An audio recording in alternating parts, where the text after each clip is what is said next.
Welcome to Pratap Classes. दोस्तों, Pratap Classes के YouTube channel पर आपका स्वागत है। तो आज है 19 अक्टूबर 2022 और 19 अक्टूबर 2022 के जितने भी इंडिया और वर्ल्ड के जो करंट अफेयर्स के क्वेश्चन बनते हैं तो आज उनका डिस्कशन करेंगे। पूरा वीडियो ध्यान से देखना और लास्ट में आपसे क्वेश्चन पूछूंगा जिनके जवाब आपको कमेंट बॉक्स में देना होगा। तो सभी विद्यार्थियों को गुड मॉर्निंग और सारे विद्यार्थी वीडियो को लाइक करते रहना, शेयर करते रहना और जो भी विद्यार्थी हमारे इस चैनल पर नहीं है तो ज़रूर चैनल को सब्सक्राइब कर लें और इसके पास लगे बेल आइकन का घंटा दबा लें ताकि हम जैसे ही वीडियो अपलोड करें उसका नोटिफिकेशन आप तक पहुंच जाएगा। तो सबसे पहले हम कल के क्वेश्चनों को रिवाइज कर लेते हैं। पहला क्वेश्चन देखिए, हाल ही में भारत में दुनिया का पहला रडार विकसित हुआ है, इसको कहाँ स्थापित किया जाएगा? तो उत्तरी सिक्किम में इसको स्थापित किया जाएगा। हाल ही में सामाजिक, आर्थिक और राजनीतिक न्याय में कौन सा राज्य देश में सर्वश्रेष्ठ राज्य घोषित किया गया? ये किया गया है हरियाणा। हाल ही में केंद्र सरकार ने किस नदी पर भारत के पहले केबल सह निलंबन पुल को मंजूरी दी है? ये दी है कृष्णा नदी पर। हाल ही में अमित शाह ने सिंधिया संग्रहालय गाथा स्वराज की गैलरी का उद्घाटन कहाँ किया? ये किया है ग्वालियर में। नेक्स्ट देखो, हाल ही में आईसीसी ने लैंगिक समानता को बढ़ावा देने के लिए किस संस्था के साथ समझौता किया? ये किया है यूनिसेफ के साथ। हाल ही में कौन सा देश गर्भवती महिलाओं पर पुनर्विवाह प्रतिबंध हटाएगा? ये हटाएगा जापान देश। हाल ही में विश्व छात्र दिवस कब बनाया गया है? ये बनाया गया है 15 अक्टूबर को। इसकी क्विज आपको टेलीग्राम पर मिल चुकी है, पीडीएफ भी आपको टेलीग्राम पर मिल चुकी है और यहाँ पे क्वेश्चनों को आपको रिवाइज भी करवाया जाता है। उसके बाद में आपको वीकली वीडियो मिलता है, उसके बाद में मंथली वीडियो मिलता है। इसलिए लगातार एक ही क्वेश्चन को आपको कम से कम 8 या 9 बार यहाँ पे रिवाइज करवाया जाता है। तो डेली आपको 10 या 12 मिनट की मेरी क्लास मिलती है, तो निरंतर मुझे फॉलो करते रहिए। तो स्टार्ट करते हैं। पहला क्वेश्चन देखिए, हाल ही में एशिया भारोत्तोलन चैंपियनशिप 2022 में हर्षदा गरुड़ ने कौन सा पदक जीता है?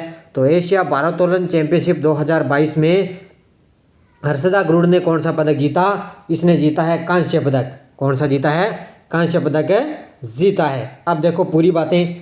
6 से 16 अक्टूबर तक आयोजित एशिया भारोत्तोलन चैंपियनशिप 2022 में भारत के एकमात्र हर्षदा गरुड़ ने कांस्य पदक जीता है। तो ये भारत के एकमात्र इन्होंने क्या है, कांस्य पदक जीता। और इसका जो आयोजन है वो 6 से लेकर 16 अक्टूबर तक किया गया और हर्षदा गरुड़ ने 45 किलोग्राम में कांस्य पदक जीता। इस चैंपियनशिप का आयोजन बहरीन के मनामा शहर में इसका आयोजन किया गया। कहाँ पर किया गया? बहरीन देश के मनामा शहर में इसका आयोजन किया गया। ये ध्यान रखना है। और इसके साथ ही एक ध्यान रखना भी, कॉमनवेल्थ गेम्स 2022 में भारत ने 61 पदक जीते थे। ये भी आपको ध्यान रखना है। साथ साथ में क्वेश्चन लाइन आपको याद रखनी है। कॉमनवेल्थ गेम्स 2022 में भारत ने 61 पदक जीते। और अभी ध्यान रखना भी, एशिया भारोत्तोलन चैंपियनशिप 2022 में भारत के एकमात्र जो विजेता रहे हैं हर्षदा गरुड़ ने कांस्य पदक 45 किलोग्राम में कांस्य पदक जीता है। दूसरा क्वेश्चन देखो, हाल ही में बंधन बैंक ने किस भारतीय खिलाड़ी को अपना ब्रांड एम्बेसडर बनाया है? तो बंधन बैंक ने किस भारतीय खिलाड़ी को अपना ब्रांड एम्बेसडर नियुक्त किया है? ये किया है सौरव गांगुली को। किसको किया है? सौरव गांगुली को। देखो, समावेशी बैंकिंग के साथ सार्वभौमिक बैंक बंधन बैंक ने घोषणा की थी, उसने सौरव गांगुली को अपना ब्रांड एम्बेसडर बनाया है। प्यार से दादा और भारतीय क्रिकेट का महाराजा कहा जाता है। सौरव गांगुली बैंक के ब्रांड संदेश को बढ़ाने और बैंक के उत्पादों को सेवाओं का समर्थन करने में मदद करेगा। तो बस ये आपको इतना ध्यान रखना है कि बंधन बैंक ने क्या है, सौरव गांगुली को अपना ब्रांड एम्बेसडर नियुक्त किया है। तीसरा क्वेश्चन देखो, हाल ही में किस लेखक ने 2022 का बुकर पुरस्कार जीता है? बड़ा ही शानदार क्वेश्चन है। और अभी आपको पता है अभी एक महीने के अंदर अंदर बहुत से जो पुरस्कार दिए गए हैं, शांति का पुरस्कार दिया गया है, साहित्य का नोबेल पुरस्कार दिया गया है, अलग अलग साहित्य के क्षेत्र में पुरस्कार दिए गए। और अभी 2022 का पुरस्कार जीता है, ध्यान रखना, ये जीता है सेहान करुणतालिका ने। किसने जीता है? ये श्रीलंकाई लेखक हैं सेहान करुणतिलका ने 2022 का पुरस्कार बुकर पुरस्कार जीता है। देखो, श्रीलंकाई लेखक सेहान करुणतिलका ने उपन्यास के लिए 2022 का बुकर पुरस्कार जीता है। करुणतिलका ने को यह पुरस्कार the 7 moons of Maali Almeida किताब के लिए दिया गया है। तो इस पुस्तक का आपको नाम ध्यान रखना है, कई बार ये एग्जाम के लिए ये भी पूछी जा सकती है। The 7 moons of Maali Almeida के लिए इनको ये बुकर पुरस्कार दिया गया। The seven moons of Maali Almeida Shehan Karunatilaka का ये दूसरा उपन्यास है। तो ये पहला, ये उनका दूसरा उपन्यास है, इसके लिए उनको 2022 का बुकर पुरस्कार है दिया गया है। 4 नंबर देखो, हाल ही में T20 विश्व कप में डेब्यू करने वाले सबसे युवा खिलाड़ी कौन बने हैं? तो हाल ही में T20 विश्व कप में डेब्यू करने वाले सबसे युवा खिलाड़ी बने हैं, ध्यान रखना, ये बने हैं अयान अफजल खान। ऑप्शन नंबर 1 इसका राइट आंसर दिया, अयान अफजल खान है जो T20 विश्व कप में डेब्यू करने वाले सबसे युवा खिलाड़ी बने हैं। देखो, T20 वर्ल्ड कप की शुरुआत 16 अक्टूबर से ऑस्ट्रेलिया में हो चुकी है। कब है? ऑस्ट्रेलिया में 16 अक्टूबर से। टूर्नामेंट के पहले दिन ही एक वर्ल्ड रिकॉर्ड बन गया, क्योंकि एक सबसे युवा खिलाड़ी मैदान पर उतरा और बड़ा रिकॉर्ड अपने नाम कर लिया है।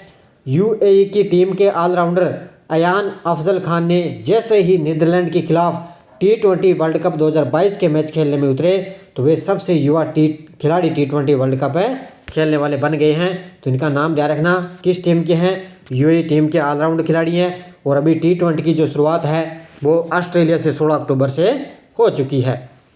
5 नंबर क्वेश्चन देखो, हाल ही में बॉब डायलन की नवीनतम पुस्तक the philosophy of modern song कब लॉन्च होगी? तो ये ध्यान रखना, बॉब डायलन की एक नवीनतम पुस्तक है the philosophy of modern song, ये पुस्तक है और ये लॉन्च होगी, ध्यान रखना, नवंबर 2022 में। कब होगी? नवंबर 2022 में इसको लॉन्च किया जाएगा।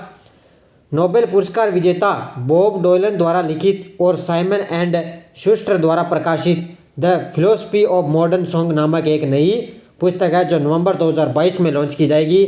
The philosophy of modern song में बॉब डोलन की कलात्मक यात्रा और उपलब्धियां इसमें शामिल की गई है और उन्हें साहित्य में नोबेल पुरस्कार भी जीता। यानी कि जो बॉब डोलन है उन्होंने साहित्य में नोबेल पुरस्कार जीता और इनका नाम ध्यान रखना, पुस्तक का the philosophy of modern song, और इसको नवंबर 2022 में लॉन्च किया जाएगा।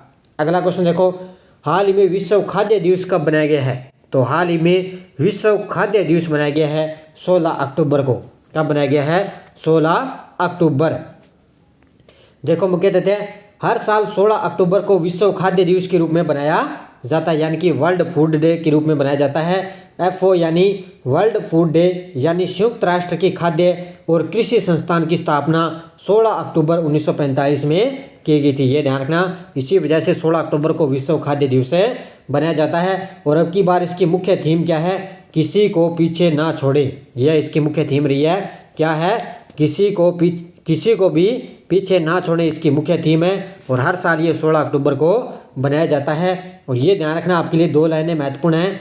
विश्व खाद्य पुरस्कार 2022 से सम्मानित किसे दिया गया है? सिंथिया रोसेनवेग, ये सिंथिया रोसेनवेग को क्या है? विश्व खाद्य पुरस्कार 2022 इनको दिया गया है। और खाद्य सुरक्षा सूचकांक 2022 में तमिलनाडु शीर्ष पर स्थान है। तो ये दोनों लाइन भी आपके लिए बड़े ही महत्वपूर्ण है। 7 नंबर क्वेश्चन देखो, हाल ही में अपूर्व श्रीवास्तव को किस देश में भारत के राजदूत के रूप में नियमित किया गया है? तो ये बनेंगे स्लोवाक गणराज्य के। किसके बनेंगे?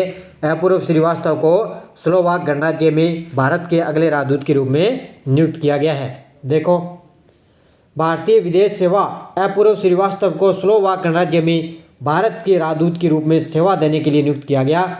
2001 बैच की एक अधिकारी वर्तमान में टोरंटो में भारत के वाणिज्य दूतावास में महावाणिज्य दूत के रूप में कार्य करती है। तो ये जितने भी जो राजदूत नियुक्त किए जाते हैं, बस आपको इतना ही ध्यान रखना है किसको किस देश में कहाँ पर नियुक्त किया गया। तो ये ध्यान रखना है, अपूर्व श्रीवास्तव को स्लोवाक गणराज्य में नियुक्त किया गया है। अगला क्वेश्चन देखो, हाल ही में डॉक्टर आदर्श स्वीका किस देश में भारत के अगले राजदूत नियुक्त किया है? तो डॉक्टर आदर्श स्वीका को ये नियुक्त किया इनको कुवैत देश में। इसमें कुवैत देश में डॉक्टर आदर्श स्वीका को भारत के अगले राजदूत के रूप में नियुक्त किया गया है। देखो, वरिष्ठ राजनयिक आदर्श स्वीका को कुवैत में भारत का नया राजदूत नियुक्त किया गया, जो खाड़ी क्षेत्र में भारत का प्रमुख साझेदार है। वर्ष 2002 बैच के भारतीय विदेश सेवा के अधिकारी स्वीका वर्तमान में दिल्ली में विदेश मंत्रालय के मुख्यालय में संयुक्त सचिव के रूप में कार्यरत है। और ये स्वीका कुवैत में भारतीय दूत के रूप में CB जॉर्ज का स्थान लेंगे। किसका स्थान लेंगे? CB जॉर्ज का स्थान लेंगे। और ध्यान रखना, डॉक्टर आदर्श स्वीका को कुवैत में भारत का अगला राजदूत नियुक्त किया गया है।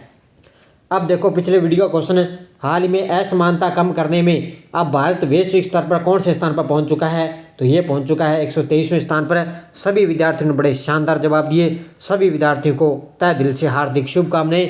अब देखो क्वेश्चन फॉर यू, हाल ही में देश के एकमात्र किस शहर को वर्ल्ड ग्रीन सिटी अवार्ड जो है सम्मान दिया गया? नई दिल्ली, कोलकाता, हैदराबाद, वाराणसी। इसका जवाब आपको कमेंट बॉक्स में देना है। और अब देखो हमारी यश डोज क्या थी, और ये पांचों के पांचों क्वेश्चन अभी आरपीएससी फर्स्ट ग्रेड में आ चुके हैं। इसरदा बांध किस नदी पर है, किस जिले में है? तो इसरदा बांध है वो बनास नदी और सवाई माधोपुर जिले में स्थित है। बिलाली पर्वत किस जिले में है? तो ध्यान रखना बिलाली पर्वत है जयपुर जिले में। इंदिरा लिफ्ट सिंचाई परियोजना किस नदी पर है? तो ये है चंबल नदी पर है और है सवाई माधोपुर जिले में। अनजान बांध किस जिले में और किस नदी पर है? तो अनजान बांध है गंभीर व बाणगंगा नदी पर है और ये है भरतपुर जिले में। तो ध्यान रखना ये दो नदियों पर है, अनजान बांध है गंभीर व बाणगंगा और ये है भरतपुर जिले में। नवनेरा बैराज किस नदी पर है? तो ये है नवनेरा बैराज है काली सिंध नदी पर है। और ये पांचों के पांचों क्वेश्चन अभी फर्स्ट ग्रेड में आ चुके हैं। बहुत सारे विद्यार्थियों ने शानदार जवाब दिए, उन सभी विद्यार्थियों को हार्दिक शुभकामनाएं। और अब देखो नेक्स्ट डोज क्या है। ये है पांचों के चारों क्वेश्चन खनिज से संबंधित। ये क्षेत्र बताने में किस खनिज के लिए प्रसिद्ध है? और ये आरपीएससी फर्स्ट ग्रेड में क्वेश्चन आ चुके हैं। मोचिया मगरा स्थान किस खनिज के लिए प्रसिद्ध है? लीलवानी स्थान किस खनिज के लिए प्रसिद्ध है? आनंदपुर भूकिया किस खनिज के लिए प्रसिद्ध है? कोलिहान और मानधन किस खनिज के लिए प्रसिद्ध है? तो ये आपको जिले भी बताने में और खनिज का नाम बताना है और जिले का नाम भी आपको बताना है। और ये ध्यान रखना आगे हर एक एग्जाम में यहाँ से क्वेश्चन जरूर से पूछेगा, क्योंकि लगभग जो पीछे एग्जाम में क्वेश्चन आ चुके हैं वहाँ से ही दोबारा एग्जाम में वहाँ से क्वेश्चन उठा लेता है। तो ये पांचों के चारों क्वेश्चनों के आपको जवाब देने हैं। सारे विद्यार्थी जाते जाते वीडियो को लाइक शेयर करते रहना। और जिस विद्यार्थी ने अब तक हमारी जनवरी से लेकर सितंबर, जिस विद्यार्थी ने अब तक पीडीएफ नहीं ली है हमारी इंडिया करंट अफेयर्स की, उसके लिए आपको 8239355343 ये मेरा नंबर है। इस नंबर पे पेटीएम फ़ोनपे की सुविधा है। 50 रुपये आपका चार्ज लगेगा और जनवरी से लेकर सितंबर तक आपको पीडीएफ मिल जाएगी इंडिया करंट के लिए, जो सीईटी के एग्ज़ाम के लिए बहुत ही रामबाण साबित होगी। और ये लगातार आप मुझे फॉलो करते रहिए, निरंतर मेरी क्लास के साथ बने रहिए। और टेलीग्राम पर इसकी पीडीएफ आपको शाम तक मिल जाती है। तो जाते जाते सारे विद्यार्थी लाइक शेयर करते रहना। धन्यवाद। जय हिंद, जय भारत।